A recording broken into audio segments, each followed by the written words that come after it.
বাইজিদ বুস্তামি রাহমাতুল্লাহ আলাইহি তার প্রতিবেশী আগুনের পূজারী শামাউনের আগুনের মধ্যে হাত দিয়ে বসে রইলেন। আগুন জ্বলে কিন্তু বাইজিদ জ্বলে না, কারণ আগুন বাইজিদের বাধ্য। হযরত আবু মুসলিম আল খাওলামি ইয়ামান চলে গেলেন। ঘুরে ঘুরে মানুষদেরকে সত্যের দাওয়াত দেন, ঘুরে ঘুরে মানুষদেরকে সত্যের দাওয়াত দেন। এদিকে ভণ্ড নবীদের উদ্ভব হয়ে গেল। হযরত আবু বকর সিদ্দিক মুসাইলামতুল কাজ্জামের মতো বিরাট বড় ভণ্ড, তার 40,000 বাহিনীর বিরুদ্ধে হযরত আবু বকর সিদ্দিক মাত্র 15,000 সাহাবী পাঠাইলেন। সারা দুনিয়াতে ভণ্ড নবীর উদ্ভব, সারা আরবে। আবু বকর সিদ্দিক জায়গায় জায়গায় সামর্থ্য অনুযায়ী সৈন্যবাহিনী পাঠিয়ে তাদের দমনের চেষ্টা করলেন, দমনও করলেন, কিন্তু ইয়ামান দেশে কোনো সৈন্য পাঠাইতে পারলেন না। ইয়ামান দেশের যে ভণ্ড নবী, মিথ্যা নবী দাবিদার, সে মাথাচাড়া দিয়ে উঠে তার অর্থনৈতিক প্রভাবের কারণে সারা ইয়ামানে সে প্রভাব বিস্তার করল। হাজার হাজার লোক তার অনুসারী হয়ে গেল। হযরত আবু মুসলিম আল খাওলামি চিন্তায় পড়ে গেলেন, আমি এদেরকে কি করে দমন করব? আমার তো কোনো সৈন্য নাই, শক্তি নাই, অর্থনৈতিক শক্তি নাই, রাষ্ট্রীয় ক্ষমতা নাই, কি করব আমি? ইতিমধ্যে তারা এসে আবু মুসলিম আল খাওলামিকে ধরে নিয়ে গেল। আবু মুসলিম আল খাওলামিকে ধরে নিয়ে বলল, আবু মুসলিম, তুমি তোমার নবীর ধর্ম ছেড়ে দাও। আবু মুসলিম ডাক দিয়ে বলে, কাফেররা, তোমরা হাজার চেষ্টা করো আমার জীবন কেড়ে নিতে পারো, কিন্তু আমি ইসলাম কবুল করেছি, কখনো সেটা ছাড়ব না। তখন তারা বলল, তাহলে তোমার জীবন দেওয়া লাগবে। আবু মুসলিম বললেন, এ লোকেরা, মানুষ তো মারা যায়, সাপের কামড়েও মারা যায়, আঠার পরেও মারা যায়, এবং তলোয়ারে আঘাতেও মানুষ মারা যায়, অসুখ বিসুখেও মানুষ মারা যায়, না খেয়েও মানুষ মারা যায়, বিভিন্নভাবে মানুষ মারা যায়। আমি তো একদিন না একদিন মারা যাব, তবে তোমরা যদি মেরে ফেলে দাও আমি শাহাদাতের মর্যাদা ফিরে পাবো। অতএব মৃত্যু নিয়ে আমার কোনো অভিযোগ অনুযোগ নাই, মরণ নিয়ে আমার কোনো ভয় নাই। মুসলমান মৃত্যুকে ভয় পায় না, কথা বলেন ঠিক কিনা? আমরা মুসলিম মরণকে ভয় করি না, মরণকে ভয় করি না। আবু মুসলিম আল খাওলামি রাহিমাহুল্লাহ, আবু মুসলিম আল খাওলামি তাকে ধরে নিয়ে গেল। সে ভণ্ড নবীর সামনে দাঁড়ায় বলে, ভণ্ড নবী, তুমি লক্ষ লক্ষ মানুষকে বিপদগামী করেছ, তোমার সাথে আমার চ্যালেঞ্জ, যদি আমার নবী মিথ্যা হয় তাহলে আমার আগুনের মধ্যে ফেলে দাও, আমার নবী যদি মিথ্যা হয় তাহলে আমি আগুনে পড়ে যাব, আর তুমি যদি সত্যবাদী হও, আমার নবী যদি সত্য হয় তাহলে আমি আগুন আমারে পোড়াবে না, আর তুমি যদি সত্যবাদী হও তাহলে আমি আগুন পুড়ে যাবে, আমাকে আগুন পোড়াবে। তুমি ভণ্ড যদি সত্যবাদী হও, আর আমার নবী যদি সত্য হয় তাহলে আগুন আমাকে পোড়াবে না, চ্যালেঞ্জ দাও। ওরা বললো, হ্যাঁ আমরা চ্যালেঞ্জ দিলাম, তাহলে আগুনে ফেলে দাও। মারহাবা কর, না না, আরো জোরে, আরো জোরে, আগুনে ফেলে দাও। যাও, তোমরা আগুনে ফেলে দাও, আগুনের মধ্যে তোমরা ফেলে দাও। হযরত আবু মুসলিম আল খাওলামি রাহমাতুল্লাহ আলাইহিকে আগুনের মধ্যে তারা ফেলে দিল। আগুন জ্বলে, কিন্তু আবু মুসলিম আল খাওলামি জ্বলে না। না না না, জোরে বলেন আল্লাহু আকবার। ওলিদের ভয় আছে, কেন নাই? আল্লাহ কোরআনে নিজে বলছেন, আলা ইন্না আউলিয়া আল্লাহি লা খাউফুন আলাইহিম ওয়ালা হুম ইয়াহজানুন।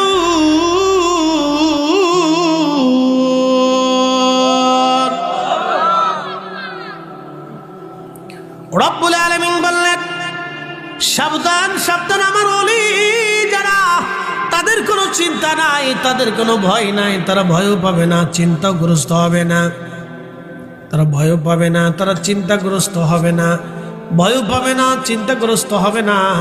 আল্লাহর ওলিরা কোনো কাজে ভয় করতেন না, তারা চিন্তাগ্রস্ত হতেন না। আগামীকাল কি খাবে সে চিন্তাও তাদের মাথায় ছিল না, যার কারণে হাজার হাজার মাইল পথ অতিক্রম করে কালেমার দাওয়াত তারা দিয়ে গেছেন, খাবারের চিন্তা তারা করে নাই। কথা কোন ঠিক কিনা? রব্বুল আলামিন বললেন, হে বান্দা, তুমি নির্জীব ছিলে, নিষ্প্রাণ ছিলে, দেহহীন ছিলে, তুমি কিছুই ছিলে না।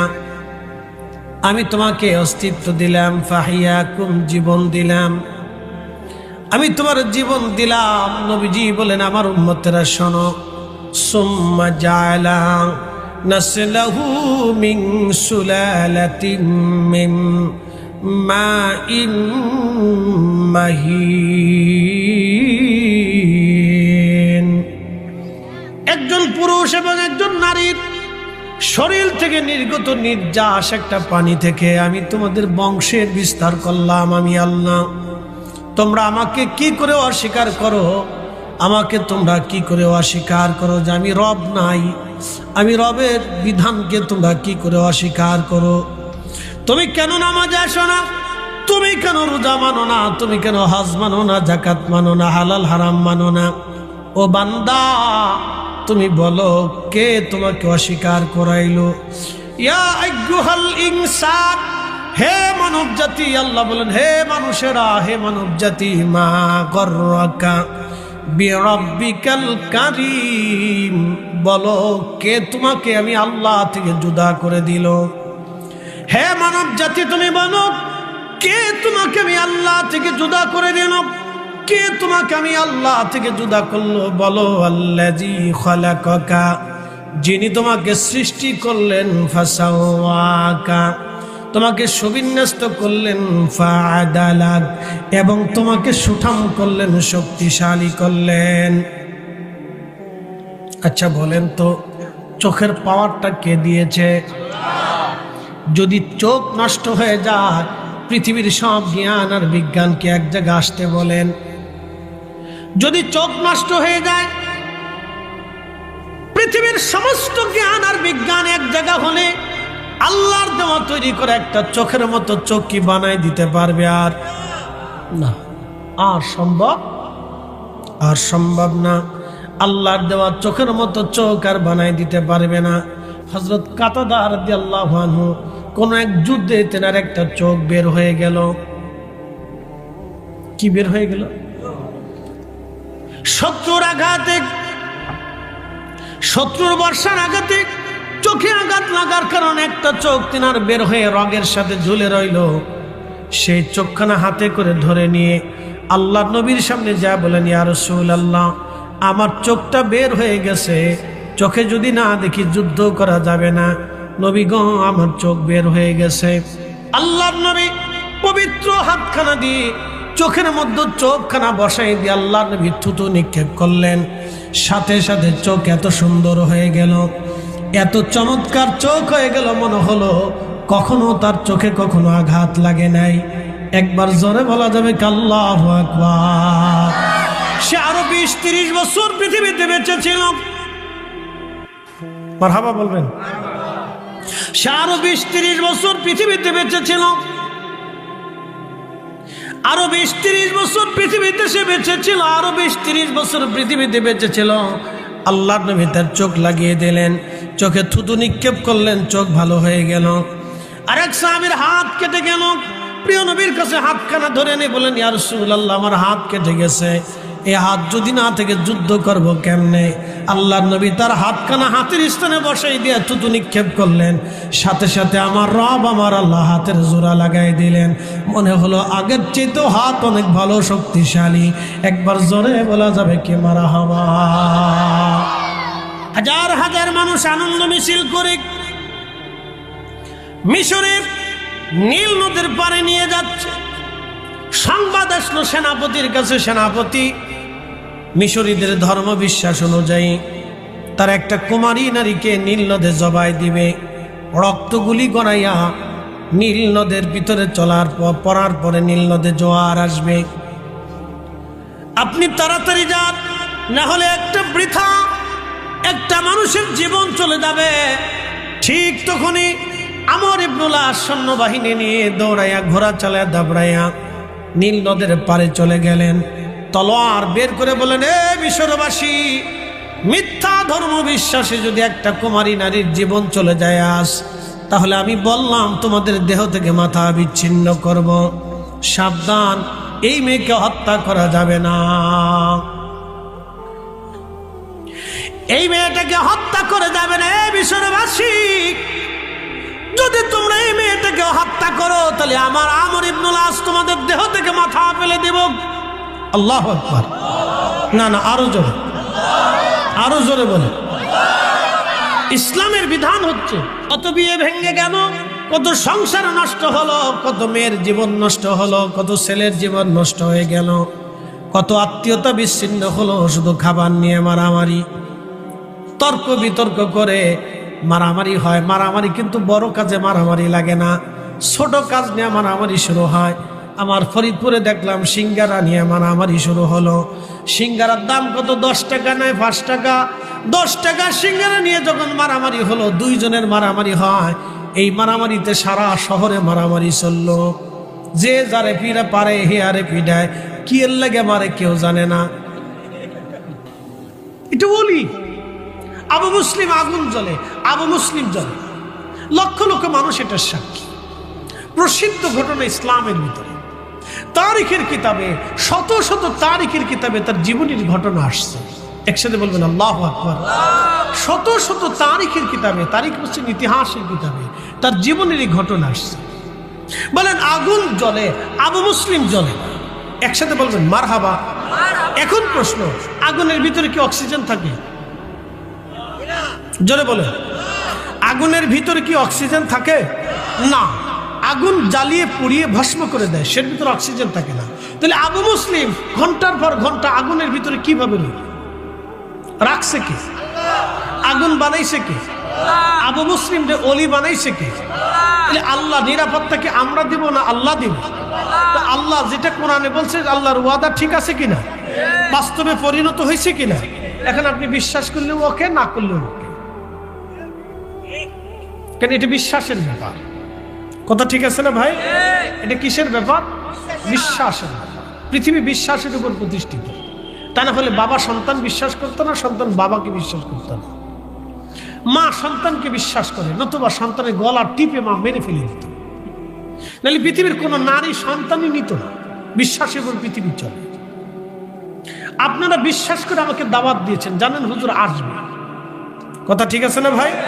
আমি যদি না আসতাম কি করতেন? কিচ্ছু করার ছিল না। পরে আসলে হয়তো আশেপাশে কোথাও আসলে আপনারা কয়েকজন মিলে যায় তো রাগারাগি করতেন, শেষ। কথা ঠিক আছে না? বিশ্বাস, জোরে বলেন কি? বিশ্বাস। আমিও আপনাদের কাছে বিশ্বাস নিয়ে আসছি। কথা ঠিক আছে না? আমিও কিন্তু কি নিয়ে আসছি? বিশ্বাস নিয়ে আসছি। যাহা আমার যারা দাওয়াত দিচ্ছে তারা আমার সাথে অন্যায় করবে, আমাকে সমাদর করবে, যেহেতু তারা আমাকে দাওয়াত দিচ্ছে। আমি জোর করে আসিনি। বিশ্বাস, জোরে বলেন এটা কি? বিশ্বাস। একজন লোক দোকানে থেকে বাকি দেয় না, কিসের কারণে দেয়? জোরে বলে। যদি বিশ্বাস পৃথিবীতে না থাকতো দিত না। এই বিশ্বাসকে যারা ভঙ্গ করে তারা মানুষ না, তারা মুনাফিক। কথা বলে ঠিক কিনা? বিশ্বাসকে যারা ভঙ্গ করে তারা মুনাফিক। বিশ্বাস আল্লাহ আছে, বিশ্বাস আছে না হলে চোখের আলো কিভাবে আসলো? যদি আল্লাহ না থাকে তাহলে নিয়ম মতো টাইম টু টাইম শীত কিভাবে আসে? এই যে এখন শীত চলতেছে, এখন যদি আপনারা হাজার চেষ্টা করেও গরম আনতে পারবেন? শীতের সময় শীত আসবে। গরমের সময় যদি কোটি কোটি মানুষ চেষ্টা করেন, গরম আনতে পারবেন? বাংলাদেশে পারমাণবিক বোমা মারলেও গরমের দিনে শীত আসবে না, আর শীতের দিনে গরম আসবে না। কথা কর না কেন? ঠিক কিনা?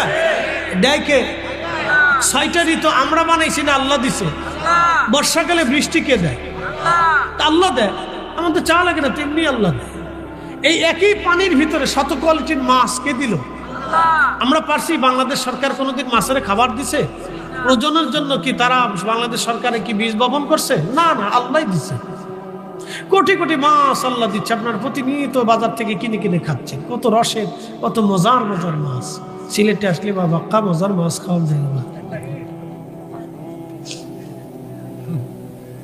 বাক্কা মজার মাছ খাওয়া যায় মাশাআল্লাহ। বাক্কা সিলেটের একদিক দিয়ে সুখী আছে, মাছে সুখী আছে, ফানে সুখী আছে, আর সাথে সুখী আছে। ফান না খাইলে সিলেটে মনে হয় না যদি সিলেটটি মনে এটা রোহিঙ্গা। ফান খাইতে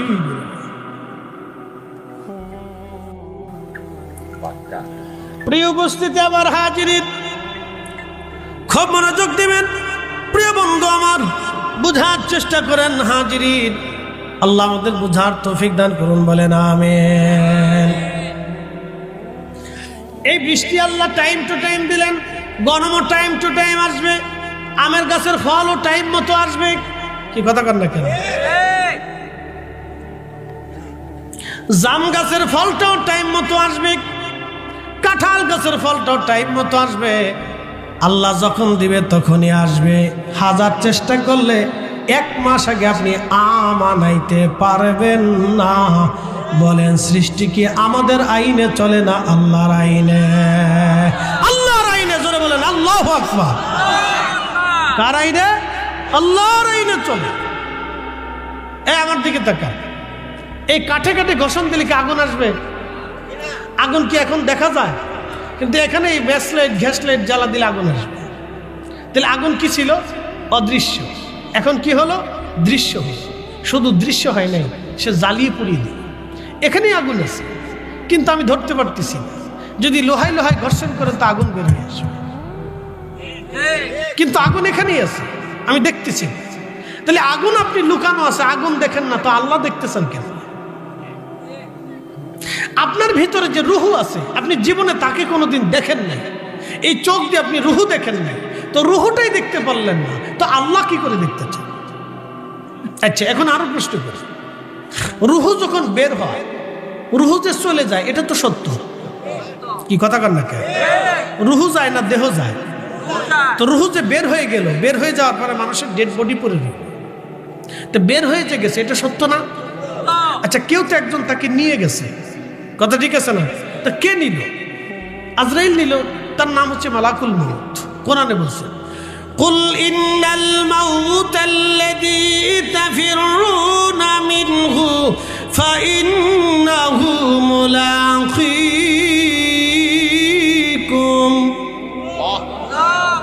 আল্লাহ বলেন, কুল, হুজুর আপনি বলে দেন, মানুষ মৃত্যু থেকে পালায়, মরণ থেকে পালায়, মরণ থেকে পালায়। সবাই বাঁচতে চায়, কিন্তু বাঁচবে? হ্যাঁ, আমার বয়স 40। ছোটকালে আমি সুন্দর ছিলাম, দেখতে বড় চমৎকার, আমার জিহ্বা সুন্দর, কান সুন্দর, নাক সুন্দর, চেহারা সুন্দর। যত দিন যায় আমি তত তত দুর্বল হচ্ছি, যত দিন যাবে তত দুর্বল। এখন 4-5টাও মাহফিল করি, সারা রাত্রে 8 ঘন্টা আমি ওয়াজ করতে পারি, এক দ্বারে 5 ঘন্টাও আমি কথা বলতে পারি, কিন্তু বাকি 10 বছর পরে 1.5 ঘন্টা কথা বলতে আমার জান শেষ হয়ে যাবে। তাহলে আমাদের বয়স, আমাদের শক্তি কি আমাদের হাতে? কি আপনি ছোটকালে অনেক সুন্দর ছিলেন, গাতুম কুতুম ছিলেন, সবাই আপনার কোলে নিত, আদর করতো, সোমা দিত, ছোট্টখাটো ছিল, হ্যাঁ, পুষ্ট ছিল, গাতুম কুতুম ছিল, চেহারার ভাও বোঝা যায় আর কি, খুব সুন্দর ছিল। বাবা মা আদর করতে, চাচা বাতিজা সব তার আদর করতো, কুতুম গাতুম ছিল, দৌড়ায় দৌড়ায় খেলাধুলা করতো, সবাই মজা পাইত। হ্যাঁ, এখন ধীরে ধীরে বড় হয়ে গেছে, চুলদারি পাকেই গেছে, আর কিছুদিন পরে গেলে আরো দুর্বল।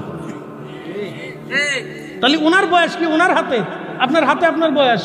হ্যাঁ, আপনার হাতে আপনার বয়স। কারো হাতে কারো বয়স আছে? যদি আমার হাতে আমার থাকতো তাহলে আমার চশমা লাগতো। উপস্থিতি, মনোযোগের সাথে কথাগুলি শুনবেন। আমরা পৃথিবী থেকে একদিন ফিরে যাব আল্লাহর কাছে। অ্যাটেনশন, আমার দিকে তাকাবে। ইন্না লিল্লাহ।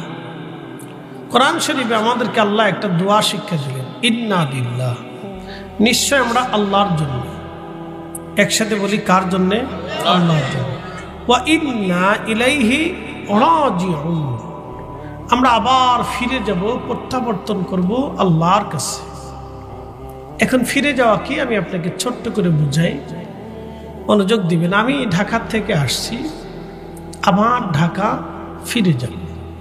আমি আমার বাসা থেকে আসছি, আবার বাসায় ফিরে যাব। আমি যেমন আমার বাসায়, আমার ঢাকাতে আমার সন্তানাদি নিয়ে, বাচ্চা কাচ্চা নিয়ে বসবাস করি, তো ওই সেই বসবাস থেকে আমি আসছি, আবার কি করব? ফিরে যাব।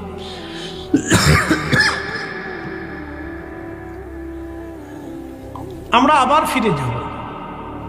আল্লাহ বললেন, ওয়া ইন্না ইলাইহি রাজিউন, আমরা বলি আমরা আবার আল্লাহর কাছে ফিরে যাব। মনোযোগ দেন, আমাদের এই পৃথিবীতে গত হয়ে গেছে কোটি কোটি মানুষ মারা গেছে। এই মানুষগুলি কি হলো? মাটির সাথে মিশে গেছে। আমাদের সনাতনী ভাইরা মানুষদেরকে পুড়িয়ে ফেলে, ঠিক আছে না, তাদের ধর্মের নীতি অনুযায়ী। তো পোড়ানোর পরে এই মানুষটা কি হয়ে যায়? কয়লা হয়ে যায়, অথবা ছাই হয়ে যায়, বা ভস্ম হয়ে যায়। কিন্তু সেটা তারপরও কি হয়? মাটির ভিতরে অবশিষ্টগুলি মাটিতে অথবা পানিতে কি করে? ফেলে দেয়, তাদের ধর্ম রীতিনীতি অনুযায়ী। আমরা কি করি? কবরস্থ করি। খ্রিস্টানরা কি করে? কবরস্থ করে। ইহুদিরা কি করে? কবরস্থ করে। এবং আনুষঙ্গিক অন্যান্য ধর্মের তারাও অনেকেই কবরস্থ করে, অনেকেই পুড়িয়ে দেয়।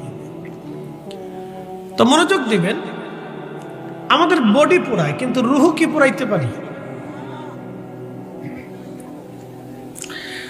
وَيَسْأَلُونَكَ عَنِ الرُّوحِ قُلِ الرُّوحُ مِنْ أَمْرِ رَبِّي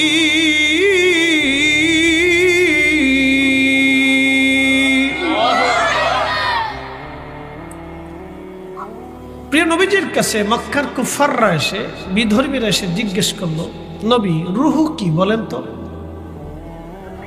ইহুদি খ্রিস্টান যারা ছিল তারা এসে জিজ্ঞেস করলো, মুহাম্মদ সাল্লাল্লাহু আলাইহি সাল্লাম আপনি বলুন তো রুহু কি? তখন আল্লাহর নবী বসে আছেন, আল্লাহর আসমান থেকে ওহী আসলো, সংবাদ আসলো। নবীজির কালব মুবারকে আল্লাহ সংবাদ পাঠাইলেন, হুজুর ওয়াসআলুনাকা আনির রূহ, মানুষেরা বলে রুহু কি, আপনাকে জিজ্ঞাসা করে। তা আপনি বলেন কুলির রূহ, আপনি বলে দেন রূহ মিন আমরি রব্বি, আমার রবের হুকুম, আমার রবের আদেশ, সে আদেশে এসেছে, আদেশে চলে যাবে। বলেন তো পৃথিবীতে কোটি কোটি মানুষ গত হয়ে গেছে, মারা গেছে, দেহ মারা যায় না, রুহু চলে যায়? রুহু চলে যায়, রুহু কিন্তু মরে না, তার পরিবর্তন হয়। যেমন রুহের জগতে ছিলাম, সেখান থেকে আল্লাহ মায়ের রেহেমে নিয়ে আসলেন। একসাথে বলবেন আল্লাহু আকবার। রুহু এবং দেহ যদি এক হইতো, রুহু এবং দেহ যদি এক হইতো, রুহু এবং দেহ যদি এক হতো, তাহলে পৃথিবী ভিন্ন দিকে প্রবাহিত হতো। রুহু এবং দেহ এক না, এটা ভিন্ন জিনিস।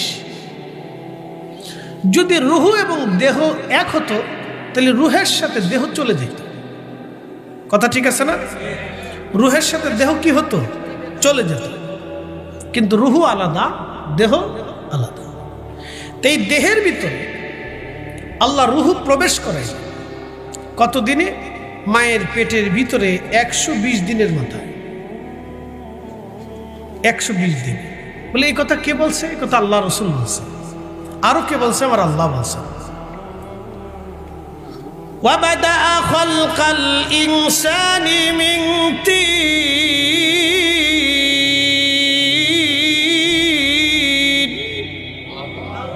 আমি মানুষ সৃষ্টি করেছি মাটি থেকে। কি থেকে? শুধু মাটি থেকে সূচনা করেছি, কিন্তু আরো 3টে পদার্থ আছে, আগুন, পানি, মাটি, বাতাস। বাতাস, আগুন শরীরের তাপমাত্রা 0 পয়েন্ট আসলে মানুষ শেষ। পানি শূন্যত হয়ে গেলে বাঁচানো সম্ভব। মাটি 4টে পদার্থ। 4 রঙের মশলা দিয়া যে কইরাছে তোর গঠন, 4 রঙের মশলা দিয়া আগুন, পানি, মাটি, বাতাস একই যোগে করিয়া প্রকাশ। ওহ দেখিলি না তুই কইরা তালাশ, কোন জায়গা সে মহাজন? 4 রঙের শল্লা দিয়া যে কইরাছি তোর গঠন, চার রঙের মোহ শল্লা দিয়া।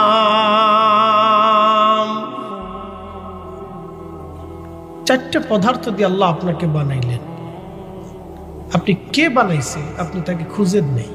এই জন্য আল্লাহ কোরআনে বললেন কাইফা তাকফুরুনা, কি করে তোমরা আমাকে অস্বীকার করো বলো তো?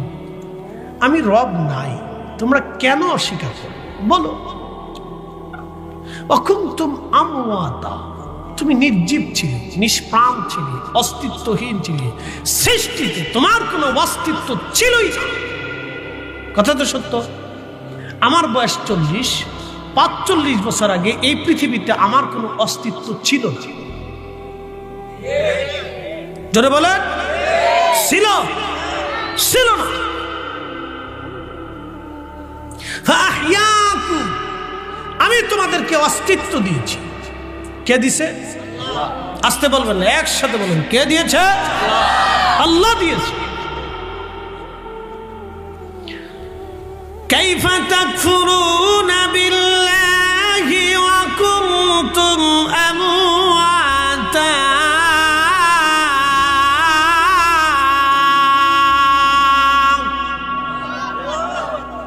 আল্লাহর কথা কত পরিষ্কার, একটু দেখেন।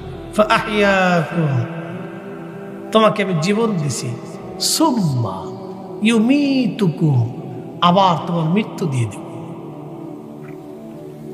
একসাথে বলেন আল্লাহু আকবার। কথা কত পরিষ্কার দেখছেন? কার কথা? আল্লাহর কথা। কি মনে হয় বিশ্বাস হয় না আপনাদের? না, বেশি বেশি কঠিন লাগতেছে আপনাদের কাছে নাকি? তো যদি বেশি কঠিন লাগে তো শাহজালাল রহমতুল্লাহ জায়নামাজ পানির উপর বিছাই দিয়া কেমনে নামাজ পড়লো? জায়নামাজ বিছাই দিয়ে কেমনে নদী পার হলো? কি কথা কর না কেন? খাজা বাবা আজমিরি রহিমাহুল্লাহ পুরা আনা সাগরের পানি একটা লুটার ভিতরে কিভাবে আনলো? তো লক্ষ লক্ষ মানুষ তো এটা সাক্ষী। কি করে সম্ভব হলো? হযরত ওমর রাদিয়াল্লাহু আনহু ফোরাত নীল নদের কাছে একটা চিঠি পাঠাইলেন। নীল নদে তখনকার দিনে জোয়ার আসতো না, তো তখন নীল নদে মিশরের মানুষের একটা ধর্মবিশ্বাস ছিল যে কোনো কুমারী সুন্দরী নারীকে নিয়ে নীল নদের পারে জবাই দিলে তার রক্ত নীল নদের ভিতরে গেলে সেই নীল নদে জোয়ার আসতো। এটা ছিল তাদের বিশ্বাস। এই বিশ্বাসে নীল নদের পারে হাজার হাজার কুমারী যুবতী নারীর জীবন চলে গেল। ইস, কেউ অমানবিক, কেউ অমানবিক একটা বিশ্বাস মানুষের। আহা, এই মিথ্যা ধর্ম বিশ্বাসে লক্ষ লক্ষ নারীর জীবন চলে গেল হাজার হাজার বছর। ইসলাম আসলো।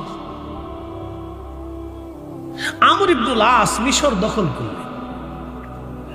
তো মিশর দখল করার পরে মিশরে তিনি রুলস জারি করলেন, এখন থেকে ইসলামের আইন মিশরে চলবে। তো ঠিক তাই নীল নদের জোয়ার আনার জন্য মিশরীরা ঘনঘটা করে গান বাদ্য বাজাইয়া ঢোল ডগর পিটাইয়া খুব আনন্দ উল্লাসে কুমারী মেয়েটাকে নিয়ে যাচ্ছে জবাই দিবে আজ। আচ্ছা বলেন তো মেয়েটার হালত কি? মেয়েটার মায়ের কলিজার অবস্থা কি? মেয়েটার বাবার কলিজার অবস্থা কি? মেয়েটার বোন বা ভাইয়ের কলিজার অবস্থা কি? বলুন। ইয়া রাব্বি, আরে ইসলামের আইন হচ্ছে আপনি কোন নিরপরাধ মানুষকে হত্যা করতে পারবেন না। মুসলমানরা সে আইন মানে না, স্বার্থের জন্য মারামারি কাটাকাটি খুন খারাপি করতেছে। আল্লাহ কোরআনে বলেন মান কাতালা নাফসান বিগাইরি নাফসিন আও ফাসাদিন ফিল আরদি ফাকান্নামা কাতালান নাস জামিআ। হে মুসলমান, তুমি যদি একজন নিরপরাধ মানুষকে হত্যা করো, এখানে মানুষের কথা বলা হয়েছে, ধর্মের কথা বলা হয় নাই। মান কাতালা নাফসা, মানুষের কথা বলা হয়েছে। সে হিন্দু, বৌদ্ধ, খ্রিস্টান, শিখ, ইহুদি, নাসারা, জৈন, মাজুসি, যে ধর্মেরই হোক, নাস্তিক, মুসলমান, শুধু মানুষ, যে কোনো একজন নিরপরাধ মানুষকে তুমি হত্যা করছো, তাহলে শোনো, তাম পৃথিবীর মানুষ মানলে যে অপরাধ, একজন নিরপরাধ মানুষকে মেরে ফেললে সেই অপরাধ হবে। যে মারবে সে জাহান্নামে। একসাথে বলেন কি? জোরে বলেন, আরো জোরে বলেন, সে জাহান্নামী।